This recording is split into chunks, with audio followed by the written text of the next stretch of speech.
ज़िंदगी में प्रॉब्लम्स बहुत हैं, मेरी ज़िंदगी में समस्याएं बहुत हैं, मेरी ज़िंदगी में दिक्कतें बहुत हैं, मुश्किलें बहुत हैं। मैं कामयाब कैसे हूँ?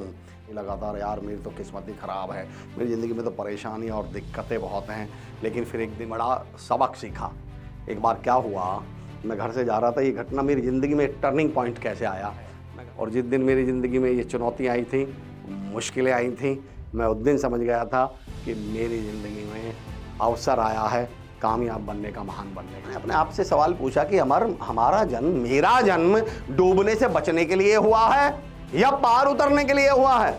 तो पार उतरने की तो मैं कोशिश ही नहीं कर रहा, सिर्फ किस डर से कि मैं डूब ना जाऊं। जय हिंद दोस्तों, मेरा नाम अमर चौधरी है। मैं एक मोटिव एक्शनल स्पीकर, कॉर्पोरेट कोच के तौर पे, कॉर्पोरेट ट्रेनर के तौर पे जाना जाता हूं। एक छोटे से गांव चिरोड़ी, गाजियाबाद जिले के एक छोटे से गांव चिरोड़ी से हूं। और आज मैं आपके साथ वो वाक़यात साझा करना चाहता हूं, अपने जीवन के इस पड़ाव के, एक छोटे से गांव चिरोड़ी से निकलकर दर्पण के इस स्टेज तक पहुंचने की जो यात्रा है, यात्रा बड़ी लंबी है, लेकिन उसके दो मुख्य पड़ाव मैं आपसे बात करना चाहता हूं। और पहला मुख्य पड़ाव, जो पहली लर्निंग मेरे को ज़िंदगी में मिली, वो ये मिली कि जब जब चुनौतियाँ आएंगी, जब जब मुश्किलें आएंगी, हम लोगों की ज़िंदगी में सबसे बड़ी समस्या क्या है कि सर मेरी ज़िंदगी में प्रॉब्लम्स बहुत हैं, मेरी ज़िंदगी में समस्याएं बहुत हैं, मेरी ज़िंदगी में दिक्कतें बहुत हैं, मुश्किलें बहुत हैं। मैं कामयाब कैसे हूँ? मैं सक्सेस कैसे हूँ? सच बताऊँ दोस्तों, अगर आपकी ज़िंदगी में परेशानियाँ, दिक्कतें, चुनौतियाँ और मुश्किलें हैं तो बधाई हो। जब सबसे पहले मेरी ज़िंदगी में चुनौती आई थी ना, मुश्किल आई थी, तो मुझे भी ऐसा ही लगा था, यार मेरी तो किस्मत ही ख़राब है, मेरी ज़िंदगी में तो परेशानी और दिक्कतें बहुत हैं। लेकिन फिर एक दिन मैं कार से कहीं जा रहा था और रास्ते में ट्रैफिक बड़ा स्लो हो गया, तो बड़ा 15-20 मिनट लग गए। और जैसे ही मैंने देखा, यार ये ट्रैफिक स्लो क्यों है, गाड़ी चल क्यों नहीं पा रही, गाड़ी इतनी धीमी क्यों चल रही है, तो पता चला उस हाईवे पर कंस्ट्रक्शन चल रहा था और वहाँ एक बोर्ड लगा हुआ था, go slow, work in progress, कृपया धीरे चलें, कार्य प्रगति पर है। और अचानक मुझे एक बात क्लिक हुई कि अगर आपकी ज़िंदगी में रुकावटें आ रही हैं, आपका काम धीरे धीरे चल रहा है, आपकी ज़िंदगी की गाड़ी की स्पीड स्लो हो गई है, तो बधाई हो। इसका मतलब ये हुआ कि आपका कार्य प्रगति पर है, बस आपको चलते रहना है। दोस्तों, जब जब चुनौतियां आए, जब जब दिक्कतें आए, कुछ मत कीजिए। इन चुनौतियों के, इन मुश्किलों के, इन समस्याओं के प्रति अपना माइंडसेट बदल लीजिए, अपना एटीट्यूड बदल लीजिए, अपना नज़रिया बदल लीजिएगा। हमने रामायण, महाभारत, बहुत सारे ऐसे धारावाहिक देखे होंगे, धार्मिक सीरियल देखे होंगे, उनमें एक सीन देखा होगा, उनमें एक घटना देखी होगी कि ऋषि मुनि यज्ञ या हवन कर रहे हैं और उस हवन में या उस यज्ञ में राक्षस या दैत्य प्रजाति के लोग बाधाएं और रुकावट डालने लगते हैं। जब मैंने ये दृश्य देखा तो मेरी ज़िंदगी में जो सबसे पहली सोच मेरे अंदर आई कि जब जब आपके रास्ते में, आपके काम में रुकावट आए या बाधा आए तो बधाई हो, खुश हो जाइएगा। इसका मतलब आप कोई यज्ञ कर रहे हैं, कोई हवन कर रहे हैं, कोई महान या कोई बड़ा काम कर रहे हैं, ये बात तो तय है। और दूसरी बात ये तय है कि आपको ऋषि मुनि या देवता हैं। आपने कभी राक्षसों के काम में बाधाएं आती देखी हैं? कभी आपने दैत्यों के काम में बाधाएं आती देखी हैं? अगर ये चुनौतियां और समस्याएं आ रही हैं तो आपको बधाई हो, बस आपको इनके प्रति अपना नज़रिया बदलना है। अच्छा, एक बात बताइए मुझे, जब कोई पक्षी, कोई बाज आकाश में उड़ता है तो उसे अपने रास्ते की सबसे बड़ी बाधा, सबसे बड़ी रुकावट क्या लगती है? उसे क्या लगता है कि ये मेरे रास्ते की रुकावट है, ये मुझे रोक रही है, ये मेरी स्पीड कम कर रही है, अगर ये नहीं होती तो मैं और तेज उड़ता। क्या कहा आपने? हवा, बिल्कुल सही। चलो एक काम करते हैं, उसके रास्ते में से, उसकी जिंदगी में से हवा हटा देते हैं। अब तो वो बहुत तेज उड़ेगा ना, अब तो बहुत स्पीड हो जाएगी ना उसकी। क्या मतलब? नहीं उड़ पाएगा। उड़ना तो छोड़िए, जी नहीं पाएगा, बिना हवा के मर जाएगा। दरअसल उस बेवकूफ़ को यही नहीं पता कि उसके उड़ने की, उसके जिंदा रहने की सबसे बड़ी वजह ये हवा है, जिसे वो अपने रास्ते की रुकावट समझे बैठा हुआ है।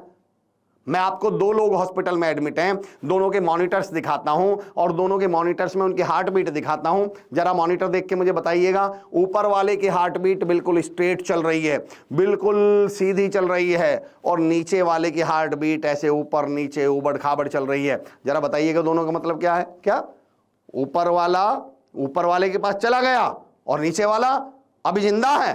पर आप तो कह रहे हैं कि इसकी जिंदगी में तो उबड़ खाबड़ चल रही है, इसकी जिंदगी में उतार चढ़ाव चल रहे हैं। ये उतार चढ़ाव हैं तभी तो ये जिंदा हैं। और हम सबसे बड़ी गलती क्या करते हैं? सुबह सुबह मंदिर मस्जिद और गुरुद्वारा जाएंगे और भगवान के सामने माथा टेक कर सबसे पहली प्रार्थना ही क्या करते हैं कि हे मेरे मालिक, मेरी जिंदगी में उतार चढ़ाव मत दे, दिक्कतें मत दे, उतार चढ़ाव मत दे। शुक्र करो सुन नहीं रहा, बुला लेगा, सीधी कर देगा लाइन को। ये उतार चढ़ाव है दोस्तों, इसलिए तो हम जिंदा हैं। ईश्वर से प्रार्थनाएं कीजिए कि दिक्कतें दे, चुनौतियां दे, समस्याएं दे, और उनसे लड़ने का मुझे हौसला दे, मुझे हिम्मत दे, मुझे वो नजरिया दे। और वैसे भी आपको बता दूं, मैं तो हमेशा कहता हूं कि इन मुश्किलों को समझिए दोस्तों, ये एक्चुअल में चुनौतियां और मुश्किलें हैं क्या। मुझसे किसी ने एक बार सवाल पूछा था कि सर आप मुश्किलों को कैसे देखते हैं, आपकी नज़र में मुश्किलें क्या हैं? मैंने कहा मेरी नज़र में मुश्किलें हैं हीरो या महान बनने का अवसर। अगर आपकी जिंदगी में मुश्किलें, चुनौतियां, दिक्कतें आ रही हैं तो इसका मतलब आपके पास एक अपॉर्चुनिटी आ रही है महान या हीरो बनने की। समझिएगा दोस्तों कैसे।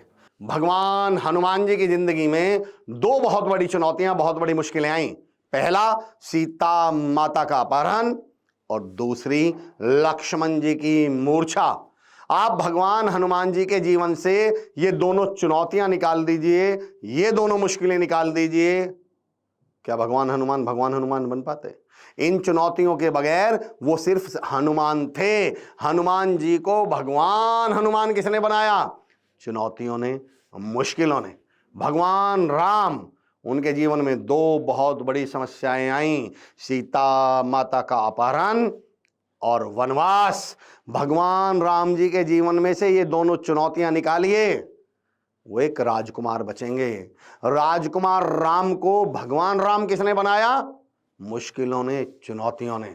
इसलिए मैं कहता हूं जब जब आपकी जिंदगी में मुश्किलें, चुनौतियां, समस्याएं आए तो शुक्र मनाइएगा, आभार मनाइएगा। इसका मतलब आपके पास एक अवसर आ रहा है महान या हीरो बनने का।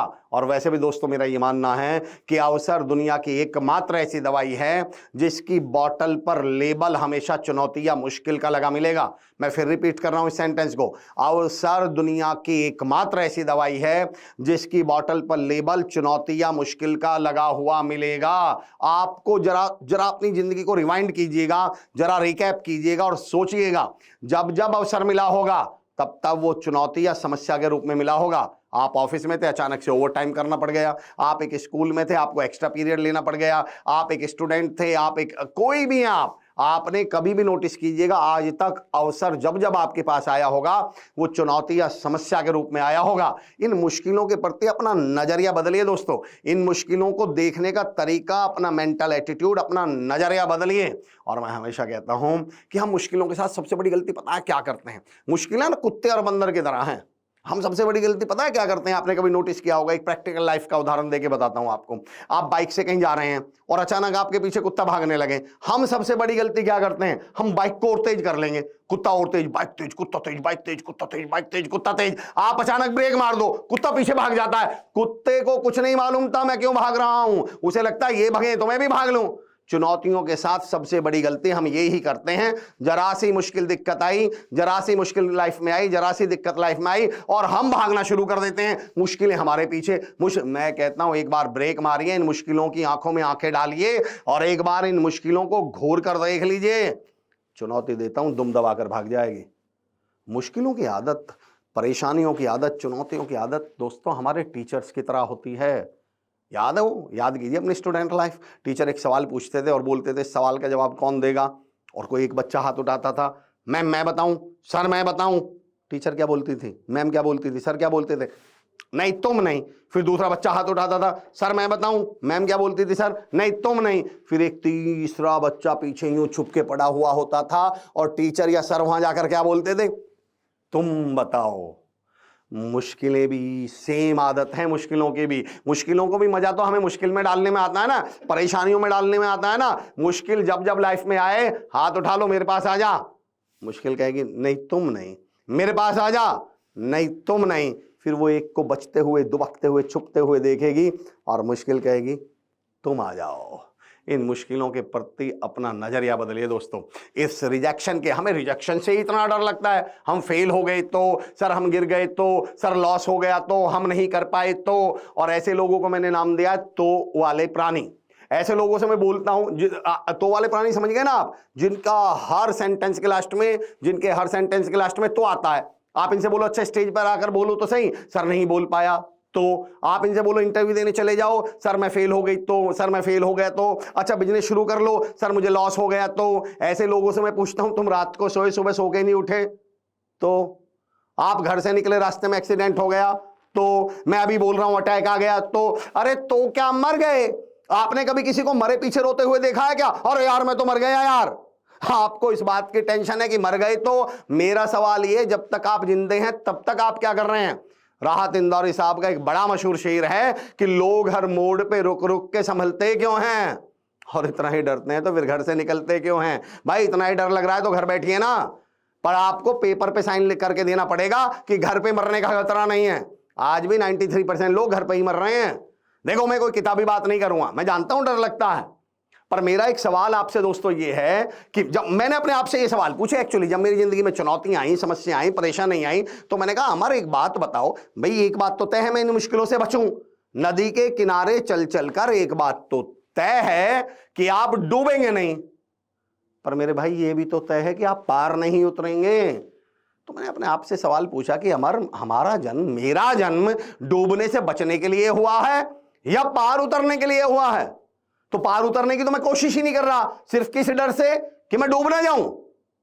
अंडा फर्श पे गिरेगा तो फूट जाएगा, और अंडे को गिरने से डर लगता है। तो चलो एक काम करते हैं भाई, अंडा फर्श पे गिरे तो फूट जाए, और अंडा चाहता नहीं कि मैं फूट जाऊं, उसे डर लगता है कि मैं गिर ना जाऊं। चलो तो एक काम करते हैं, अंडे को फूटने नहीं देते। अब मैं सब आपके हाथ में, आप सबके हाथ में एक एक साबुत अंडा दे देता हूं। बताइए आप इस साबुत अंडे का क्या करने वाले हैं? इसका कोई यूज बताइए। क्या ऑमलेट बनाएंगे? पर उसके लिए तो फोड़ना पड़ेगा। और कुछ बताइए। सब्जी बनाएंगे? अरे उसके लिए भी फोड़ना पड़ेगा। भुजिया बनाएंगे? ओहो इसके लिए भी फोड़ना पड़ेगा। छोड़िए, उबाल के भी खाएंगे तो फोड़ना पड़ेगा। दरअसल उस बेवकूफ अंडे को यही नहीं मालूम कि उसकी वैल्यू ही तब है, उसकी औकात ही तब है, उसकी कोई कीमत ही तब है, वैल्यू ही तब है जब वो फूट जाए। इसलिए मैं युवाओं से कहता हूं, लोगों से कहता हूं कि उठो, कोशिश करो, गिर पड़ो, चोट खाओ, लॉस झेलो, रिजेक्ट हो जाओ, और गिर पड़ो, फूट जाओ, और वैल्यूएबल बन जाइए, या फिर फूटने से बचे रहिए। मत फूटिए, फिर सारी जिंदगी आपके घर वाले आपका इंट्रोडक्शन करवाएंगे, ये हमारा बड़ा बेटा, ये छोटी बेटी, और ये अंडा। भगवान ने अच्छे खासे इंसान पैदा किए थे, अंडा बनने पे तुले हुए हैं। दोस्तों कोशिश तो करिए। अरे ज्यादा से ज्यादा क्या होगा, हद से हद क्या होने वाला है? मैं एक एग्जाम्पल देता हूं आपसे दोस्तों, मेरे कहने से जो मैंने किया, फिर अब मैं बताता हूं मैंने फिर किया क्या, और मैंने उसको फिर लिखा भी, और मैंने अपने साथ क्या किया वो मैं आपको बताता हूं। चालान कटवा लो, मैं आपसे भी कहता हूं।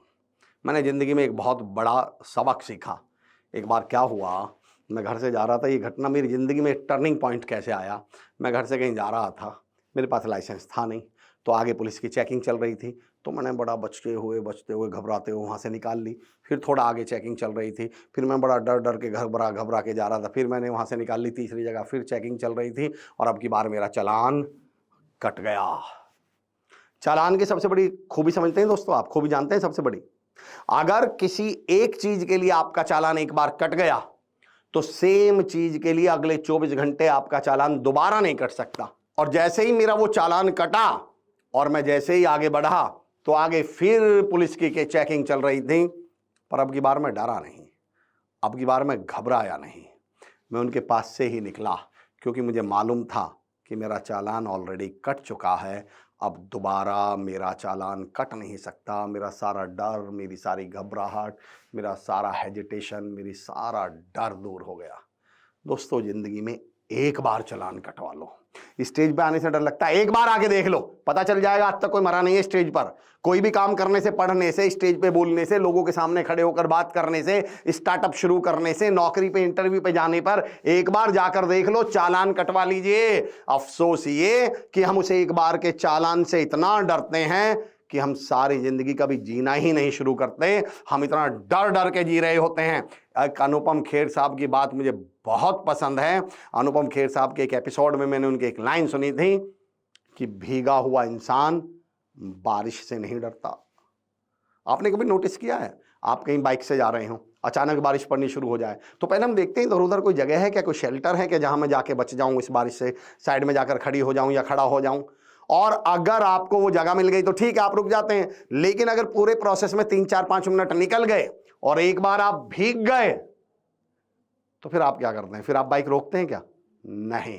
अब आप उसी बाइक और स्कूटी को मस्ती में चलाते हुए गीत गाते हुए जाते हैं, मेरे सपनों की रानी कब आएगी तू। आप उसी को जिंदगी एक सफर है सुहाना, सेम बारिश, सेम मुसीबत, सेम परेशानी, पर अब आप उसका आनंद लेने लगे क्योंकि आप एक बार भीग चुके हैं। दोस्तों, इतना भी क्या जिंदगी से घबराना, इतना भी क्या जीने से डरना। भीग जाओ ना एक बार, गिर पड़ो ना एक बार, चोट खा लो ना एक बार, हो जाओ ना एक बार रिजेक्ट, फिर कम से कम इस जिंदगी का तो आनंद ले पाएंगे। और मैंने अपने साथ वो ही किया। मैं गया, मैं इंटरव्यूज में फेल हुआ, मैं गया, मैंने लोगों के सामने बोलने की कोशिश की। जो मुझे जानते हैं, जो मेरे साथी हैं, जो मेरे साथ पढ़े हैं, वो अच्छे तरह जानते हैं, क्लास में बोलने में जान निकलती थी हम लोगों की। मुझे पहली बार स्टेज पर, जब मैंने एक स्पोकन इंग्लिश क्लास ज्वाइन की थी और पहली बार जब स्टेज पर मुझे लेकर गया तो 3 लोग तो खींच के घसीट कर ले गए थे। और वही अमर चौधरी आज 4-4, 5-5, 2-2 लाख लोगों के सामने, हाँ ये ऑडियंस बता रहा हूँ मैं आपको, आज वही अमर चौधरी 2, 4, 5 हजार लोगों के सामने तो ऐसे ही बोल देता है। चालान कट गया था ना मेरा। एक बार चालान कटवा लो दोस्तों। जिस चीज़ से डर लगता हो ना, इस वीडियो को 10 सेकंड के लिए पॉज कीजिएगा, लिखिएगा मुझे इससे डर लगता है, और अगले 24 घंटे में इसको प्रोक्रेस्टिनेट मत करिएगा, टालिएगा मत। लिखिए कि अगले 24 घंटे में मैं ये चालान कटवा लूंगा। मैं इस समस्या का, मैं इस डर को फेस करूंगा, इस चुनौती को फेस करूंगा। एक बार भीग जाइए और फिर देखिएगा ये रिजेक्शन आपके लिए चुटकियों का काम बन जाएगा। इस रिजेक्शन में ही आपको डर खत्म हो जाएगा। और वैसे भी रिजेक्शन से भी क्या इतना डरना। रिजेक्शन माने क्या होता है? फेल हो गए, घबरा गए। आपको वैसे जानकारी के लिए बता दूं, अगर आप सच में रिजेक्ट हो रहे हैं तो दुनिया की कोई ताकत आपको कामयाब होने से नहीं रोक सकती। वैसे भी रिजेक्शन की परिभाषा मैं समझाता हूं आपको। मेरी नज़र में रिजेक्शन क्या है? गिनती 1, 2, 3, 4, 5, 6, 7, 8। इकाई के लिए ग्रोथ क्या है? इकाई के लिए सक्सेस क्या है? इकाई के लिए तरक्की क्या है? कि वो किस में बदल जाए, किस में कन्वर्ट हो जाए? दाही में। तो बताइए जरा मुझे, 8 को अगर 10 यानी दाही में, डबल डिजिट में सिंगल डिजिट को कन्वर्ट होना है, 8 को 10 में 10 तक पहुंचना है, तो उसे किससे गुजरना पड़ेगा? 9 से। 9 आएगा ना बीच में। 9 मतलब रिजेक्शन, 9 मतलब मना, 9 मतलब फुल स्टॉप। लेकिन उस 9 को पार कर कर ही तो वो डबल डिजिट पर पहुंचेगा। 9 आने का पहला मतलब ये नहीं है कि आप रुक जाओ। 9 आने का मतलब ये है कि इसके बाद 10 आने वाला है, तरक्की आने वाली है। और अगर 98 को 100 तक पहुंचना है तो 2 बार 9 से गुजरना पड़ेगा। जितना बड़ा 998 को 1000 तक पहुंचना है तो 3 बार 9 से गुजरना पड़ेगा। जितना बड़ा 9 उतनी बड़ी तरक्की। और वैसे भी दोस्तों, दुनिया में नाम कमाने आए हैं ना, कभी गौर करना, नाम के शब्द में शुरू में ना आता है, हाँ नहीं आता। हाँ से तो हाम बनता है, और हाम बोल के देखना, सुनने में लगता है आम। अगर आम आदमी बन रहे हो तो हाँ के चक्कर में पड़े रहना, पर नाम कमाना है तो ना से गुजरना पड़ेगा, ना का सामना करना पड़ेगा।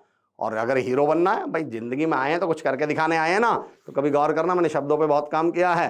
नायक, हीरो बनना है ना, नायक, इवन नायक शब्द में भी ना आता है। तो अगर आप चाहते हैं कि जिंदगी में कामयाबी मिले तो इन चुनौतियों के प्रति, इन समस्याओं के प्रति, इन मुश्किलों के प्रति अपना सिर्फ नजरिया बदल लीजिए। आइंदा कभी समस्या जिंदगी में आए, चुनौती कभी आपकी जिंदगी में आए, तो खुश हो जाइएगा कि महान या कामयाब बनने का अवसर आ रहा है। और जिस दिन मेरी जिंदगी में ये चुनौतियां आई थी, मुश्किलें आई थी, मैं उस दिन समझ गया था कि मेरी जिंदगी में अवसर आया है कामयाब बनने का, महान बनने का। पहला मेरा पॉइंट।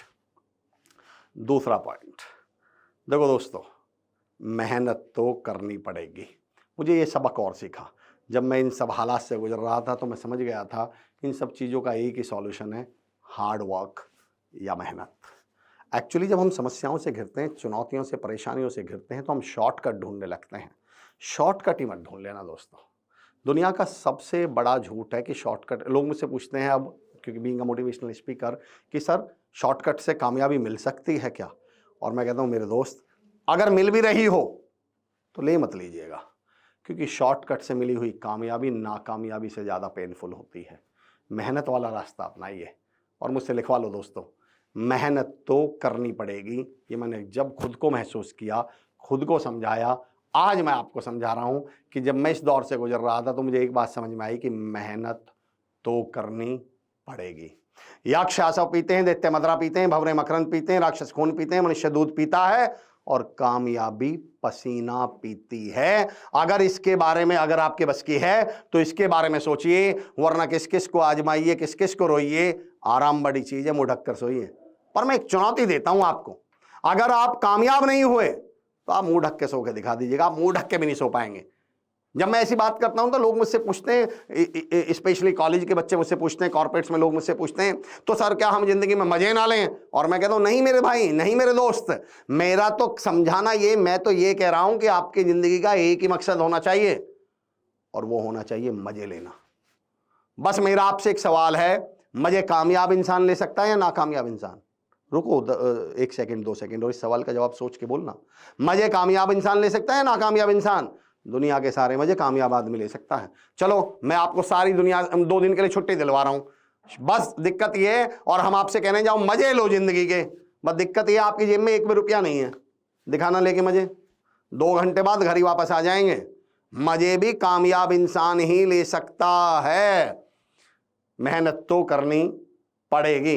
हमें कई बार मुझे एक बात समझ में आ गया था कि हमारे सुधरना तो पड़ेगा, बेहतर तो बनना पड़ेगा, काम तो करना पड़ेगा। बस मुझे ये तय करना है मैं टाइम पे कर रहा हूं या नहीं कर रहा हूं।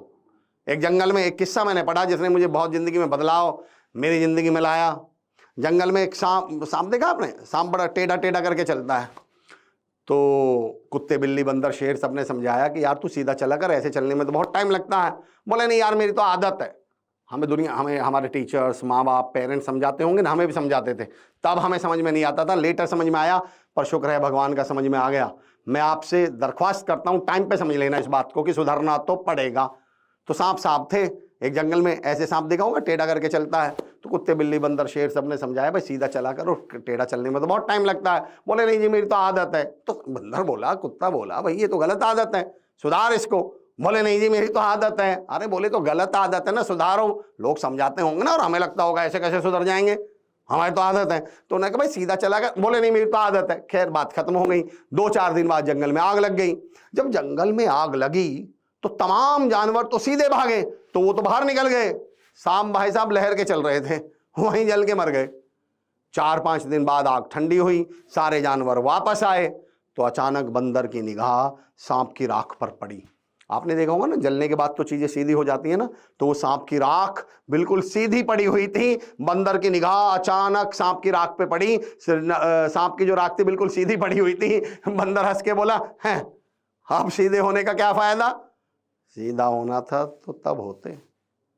सारा खेल टाइमिंग का है दोस्तों। सुधरना तो पड़ेगा। बस मैं ये चाहता हूं कि वक्त पर हम सुधर जाएं तो शायद हमारी ज़िंदगी बेहतर हो जाए। सुधरने से पहले सुधर जाएं। सारा खेल टाइमिंग का है। वक्त बर्बाद करने वालों को वक्त बर्बाद करके छोड़ेगा, और उसको हालात नहीं छोड़ेंगे, खुद को हालात पे जो छोड़ेगा। सारा खेल टाइमिंग का। आपने पुरानी हिंदी फिल्में देखी होंगी ना, उसमें एक सीन होता है, किसी को गोली लग गई, हॉस्पिटल लेके आए, फिर अचानक डॉक्टर साहब बाहर ऑपरेशन थिएटर से बाहर निकलते थे और बाहर निकल कर बोलते थे सॉरी हम इन्हें बचा नहीं पाए। अगर आप अगली लाइन क्या बोलते थे, काश आप इन्हें 15 मिनट पहले ले आते या थोड़ी देर पहले ले आते तो हम शायद इन्हें बचा लेते। मैंने उस सीन को देखने बाद अपने आप से एक सवाल पूछा, और मैं आपसे सवाल पूछता हूं, उस व्यक्ति को किसने मारा? अगर आपका सवाल है गोली, तो फिर डॉक्टर साहब ये क्यों कह रहे हैं 15 मिनट पहले ले आते तो हम इन्हें बचा लेते? गोली तो 15 मिनट पहले भी इन्हीं के अंदर है। इसका मतलब उस इंसान को गोली ने नहीं, वक्त गुजर जाने ने मारा है। दोस्तों इस उम्मीद के साथ, जो गलती मैंने की, जो सबक मैं लेट सीख पाया, वो आप टाइम पर सीख लेंगे और टाइम पर डिसीजन ले लेंगे।